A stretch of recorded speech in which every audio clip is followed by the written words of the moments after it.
Salamu kwenu, mmechukua, mmepokea? Mmepokea? Pili, nimeongea na mwenzangu Mheshimiwa Stephen Kalonzo Musyoka. Yeye yuko kule Ulaya. Kwa sababu yeye hayuko na sisi hapa, ametuma salamu. Pia ndugu yetu Uhuru Muigai Kenyatta ametuma salamu. Mnapokea? Mnapokea? Leo ni siku muhimu sana. Tunapanda sasa leo katika awamu ya pili ya mapinduzi katika taifa letu.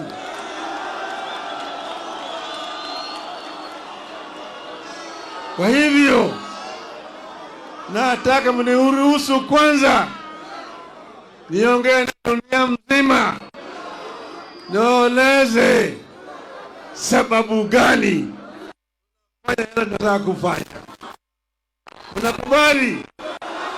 Nitasema na kimombo, sawa? Kwanza naanza na quotation. Woe to those who make unjust laws, those who issue oppressive decrees, to deprive the poor of their rights and withhold justice from the oppressed of my people, making widows their prey and robbing the fatherless. What will you do on the day of reckoning, when disaster comes from afar? To whom will you run for help? Where will you leave your riches? Unquote. That is Isaiah chapter 10, verses 1 to 3.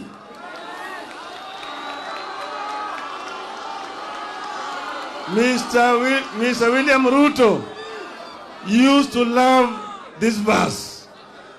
I hope he still does. Dear Kenyans, last week we were betrayed in this city. Our representatives conspired with an executive and abandoned us at our hour of need by voting for the punitive Finance Bill 2023. Yesterday, Mr. William Ruto endorsed this betrayal by signing the Finance Bill into law. We did everything that could be done to have Ruto listen to us and avert the confrontation over taxes. We petitioned the authorities and institutions. We demonstrated. We prayed in the house of worship. We begged to be heard. We sought amendments, and we pleaded with the members of parliament to stand up for us. Our petitions were thrown to the dustbin by Ruto's tyrannical hands. He slighted our pleas and violently dispersed our petitioners. Effective next week, therefore, fuel taxes rises from 8% to 16%. We will pay housing tax whether we need a house or not. The cost of basic goods, which has been weighing Kenyans down, is going up from next week again. At a time like this, silence would be a betrayal to the country. Silence would be treason. We cannot be a nation of people who, having eyes, refuse to see, and having ears, refuse to hear. We have suffered a cruel betrayal of our trust and confidence in the ability of our representatives to protect us. We must punish the traitors, and we must force a repeal of the Finance Act. But what happened this past week and yesterday is not just about the Finance Act. This is about the re-emergence of a dictatorship under leaders who cut their teeth and honed their political skills in an infamous school of dictatorship. We all know where Mr. William Ruto is coming from.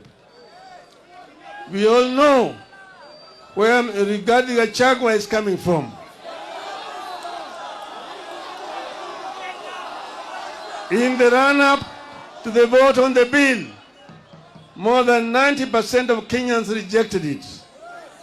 Even after MP the bill, polls continue to show that the majority of Kenyans did not like it. However, true to his character as a dictator, Ruto proceeded as if Kenyans had not spoken and he imposed punitive taxes on us without our consent. That is contempt for the people. In a democracy, few individuals can use government as their tool against the people. The idea that only the wishes of Ruto and Gachagua matter in this country today must attract a very heavy price. Ruto is testing the limits of his illegitimate power. Ruto is testing whether we still have the will, energy, and resolve to fight remnants of dictatorship. After stealing our election last year, Ruto now thinks he can steal anything and get away with it. We have to stop Ruto, and we have to stop it. We have to do it now.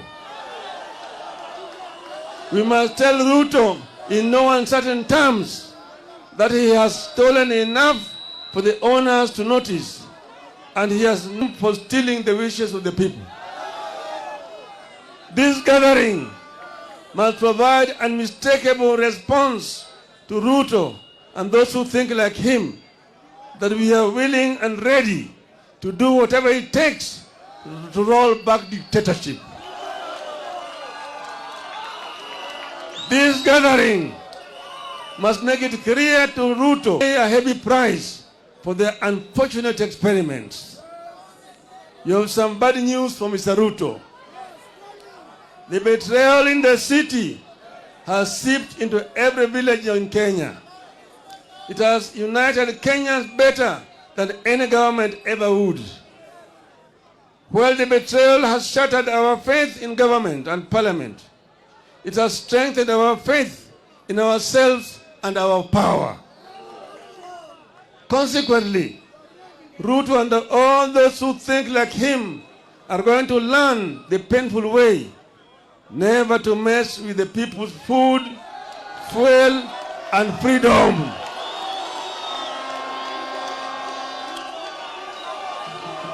Hello? Ruto and his ilk are going to learn the hard way that Kenyans are fed up but not helpless. In this time of desperation in the country, Ruto is selling illusions of hope to our people with the phantom proposals that are meant to line the pockets of his cronies. It is wrong. It is cruel. It is evil. The question we must ask ourselves is, can a leader mean well for the people than the people do for themselves? The answer is no. Kenyans must not trust that insider smile that Ruto wears. It is betrayer's kiss. If Ruto meant well, he would have listened to the people. He did not, and now we must fight. Fellow Kenyans, comrades, a regime that has so blatantly ignored and betrayed us does not deserve our delegated power. We are taking back our sovereign power. We are going to the trenches ourselves to fight for ourselves. This regime does not deserve our obedience. We have no obligation to work for the success of a regime that has no interest in our success. We are the people. Sitasimama maovu yakitawala, sitasimama maovu yakitawala. Hello? There's no other option left. We must fight. We are going to fight everywhere and anywhere until the Finance Act is repealed.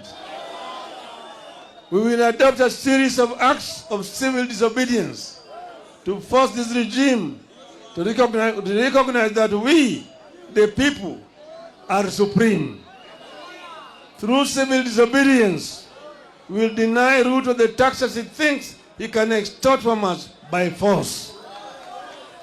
Dear Kenyans, we have been abandoned by our leaders. We must now look out for each other and be our brothers and sisters keepers. Here, therefore, are my requests to you, my people of Kenya. Let us embrace tax boycotts. Let us deny Ruto the fuel tax by limiting consumption of petrol and diesel. One way to do this is to carpool. Let us arrange to make regular journeys in a single vehicle whenever possible. Give each other a ride. Cut down on non-essential travel. Walk instead of driving whenever possible.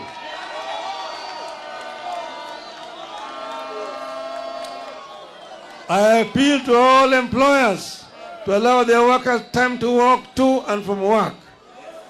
I appeal to matatu owners to support tax boycotts. While observing safety measures, maintain the current fare but double your carrying capacity as part of the civil disobedience. Our police officers should support our call by allowing matatus to carry above capacity at current costs so that Kenyans can commute. Niko tayari kulipa gharama sita. Hello? I appeal to businesses to disable or avoid electronic tax registers, make nil returns on VAT, and instead give discounts to customers. This way, we shall recover the VAT Ruto is taking illegally through the fuel. I appeal to employers to ignore the punitive deductions of employees' salaries that will only line the pockets of Ruto's strategically placed cronies. Mr. Ruto is driving us off the roads with high fuel prices. We must deny his officers the comfort of driving us off the road with their vehicles. Let us deny the government vehicles and motorcades the right of way that they take for granted. They may sound the sirens as they wish, but everyone must follow the traffic except for ambulances.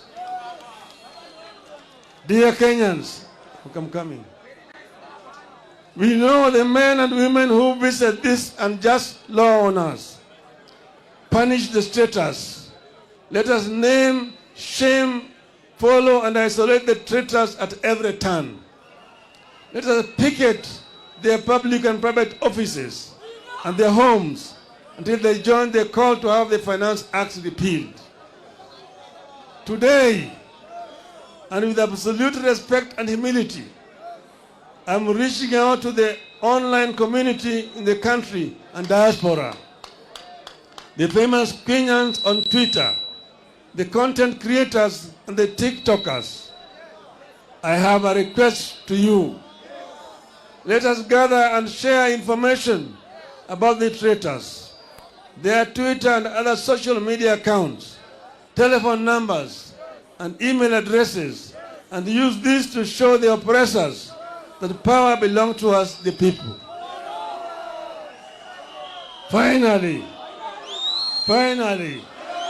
I appeal to our performing artists. Let our songs and music be a source of pain to the traitors. Let our songs and music a source of pain to the traitors. Let our music carry our disappointments and support the fight against Ruto and his contemporaries until Ruto learns to respect the people. Dear Kenyans, in a democratic country that is founded upon sovereignty of the people, whenever the arms of government whether the executive, the legislature, or the judiciary, fall into the hands of men and women who use their delegated sovereign power to oppress the people and benefit themselves, then it becomes a right and a duty of the people in pursuit of the common good to assert their sovereignty, to disobey those men and women and their laws. We are asserting our sovereignty. Civil disobedience begins with personal actions.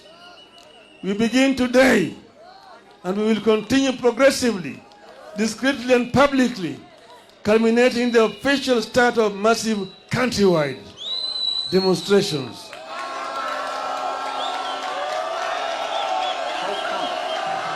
That fuel in Uganda is cheaper than fuel in Kenya. Ooh.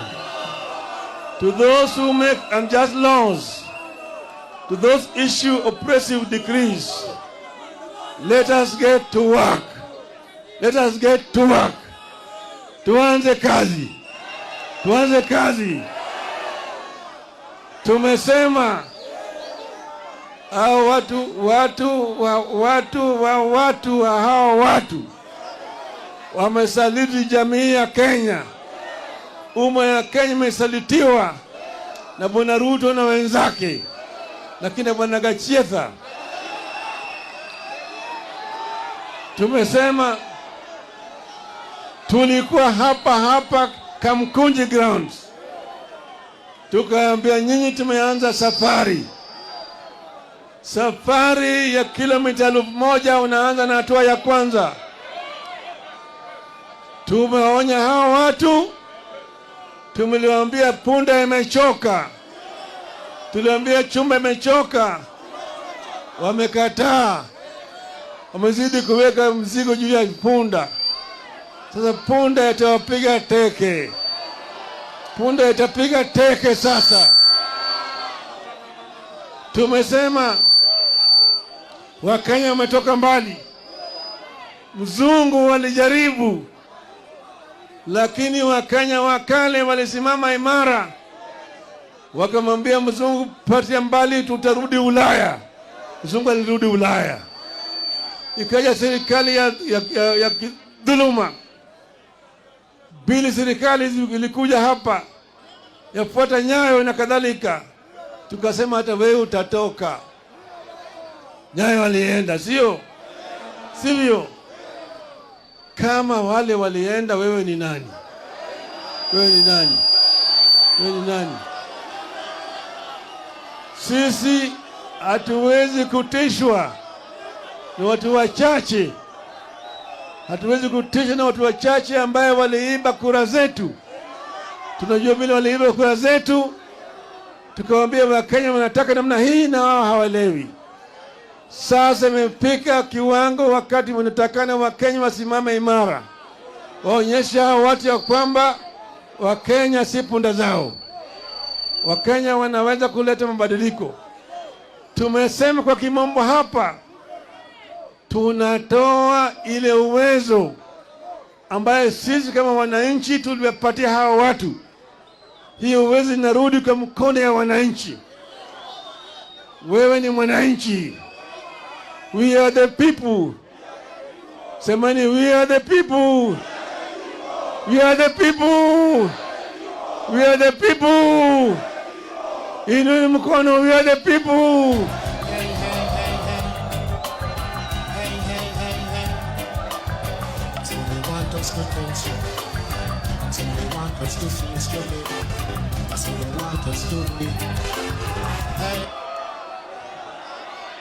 Hapa Kamukunji mwaka wa 1990, mimi na marehemu Kenneth Matiba na Charles Rubia tulisema tunataka mfumo ya siasa yenye vyama vingi, tutoe chama kimoja. Nyayo walikataa, akasema Kenya is not ready for multipartyism. Itachukua miaka 100 kabla Kenya hajarudi kwa multipartyism. Tukasema tuende Kamukunji tuulize Wakenya. wakakataa. Tukasema tarehe 7 mwezi wa 7 tutaenda katika Kamukunji. Wakasema haiwezekani. Tukasema tutaenda. Tarehe 2 mwezi wa 7 jioni wakaenda kwa Matiba na Rubia, wakachota wakapeleka ndani. Siku 2 baadaye tarehe 4 wakaja kwangu wakanichota. Nikamwambia mimi niko tayari. Wakanipeleka ndani. Lakini Wakenya walijitokeza siku hiyo. Matiba yuko kamiti, Rubia yuko kamiti, Raila yuko kamiti, lakini Wakenya walijitokeza. Walitoka wakaja hapa. Walipigana hapa na polisi. Watu karibu 50 waliuawa siku hiyo hapa Kamukunji. Lakini mwishowe ililazimisha Nyayo toa Matiba, kutoa Rubia, kutoa Raila na kufungua katiba na kurusha ile section 2 mbali, sio? The power is with the people. Kwa hivyo leo mimi nataka kufundisha Ruto. Tutafundisha Ruto mafunzo hapa. Hajaelewa. Tutamwonyesha. Tutamfundisha. Na Bwana Kachietha, Kenya is bigger than you all. Kenya is bigger than all of you.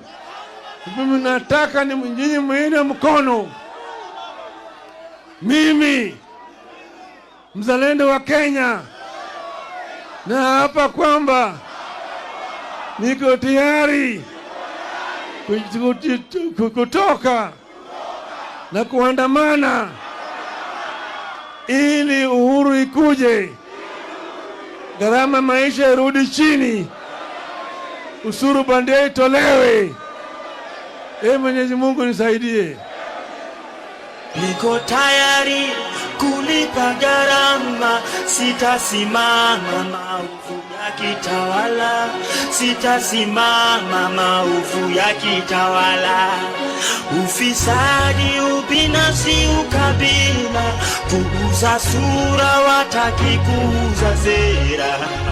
Undugu ni kufaana, sitasimama.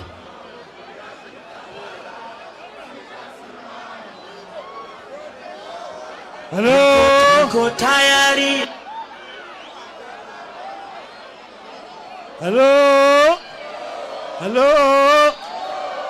Mama Shujaa Martha Wangari Karua. Kamukunji oye! Kamukunji oye! Baba ashawaelezea ya kwamba serikali haramu ya Ruto imetangaza vita kwa watu wa Kenya.